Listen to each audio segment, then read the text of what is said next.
Okay, now. Okay.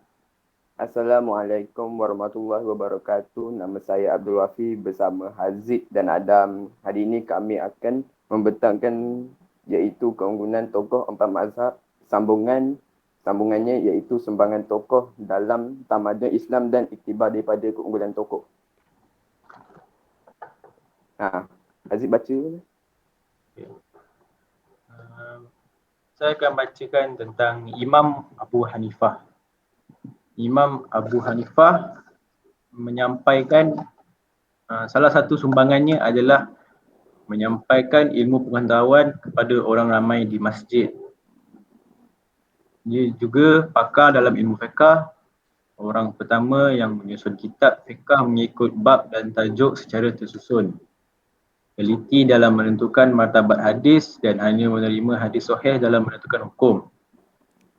Dia menulis kitab Fiqh Al-Akbar dan Al-Faraih, asaskan mazhab Hanafi yang masih diamalkan di Mesir.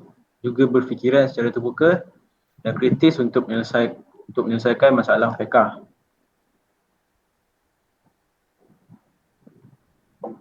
Imam Malik, iaitu pendokong aliran mazhab Maliki yang masih diamalkan oleh umat Islam pada masa kini. Beliau juga menghasilkan kitab-kitab terutamanya dalam bidang hadis dan fiqh melalui karya-karyanya seperti kitab Al-Muwatta. Guru yang terkenal di Masjid Nabawi semenjak beliau berusia 17 tahun. Seterusnya, karya beliau, kitab Al-Muwatta telah dijadikan rujukan terutamanya dalam bidang hadis, fiqh dan tafsir.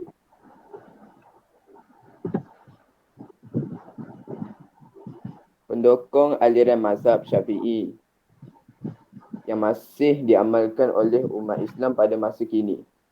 Beliau menghasilkan kitab terutamanya dalam bidang fiqh melalui karya-karyanya seperti kitab Al-Um.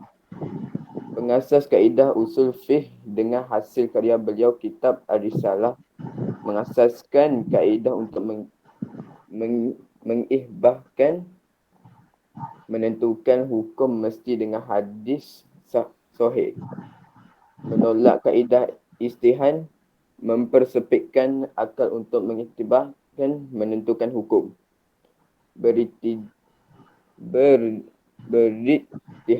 mengikut tempat dan suasana, berhujah dengan golongan anti hadis. Beliau sangat teliti mengutarakan pandangan terutamanya dalam bidang ibadat.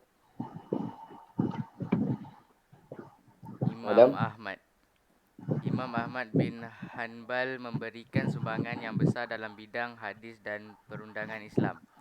Beliau meninggalkan beberapa kitab yang masyhur dan menjadi rujukan hingga ke hari ini. Kitab Al-Musnad mengandungi 40,000 hadis.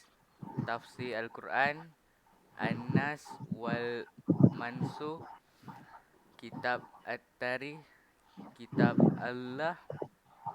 Al-Illah. Beliau adalah pengasas mazhab Hanbali. Iktibar daripada keunggulan tokoh yang kita boleh dapat dari sini adalah, yang pertama, kita hendaklah mencontohi kegigihan dan kesabaran imam mazhab dalam menuntut ilmu sebagai bukti kecintaan terhadap ilmu. Yang kedua adalah kita hendaklah menghormati perbezaan pandangan antara mazhab supaya masyarakat hidup harmoni. Yang ketiga adalah kita hendaklah mengamalkan ilmu yang dipelajari supaya hidup diberkati Allah Subhanahu Wa Taala. Dan keempat, kita hendaklah menyebarkan ilmu dan kepakaran yang dimiliki agar dapat memberi manfaat kepada manusia sejaga. Dan yang terakhir adalah kita hendaklah berwaspada dalam meneliti sumber-sumber ilmu agar tidak terpesong dalam syariat Islam. Itu saja. Dan itu saja daripada kami. Assalamualaikum warahmatullahi wabarakatuh. Nama saya Abdul Wafi dan Haziq dan juga Adam.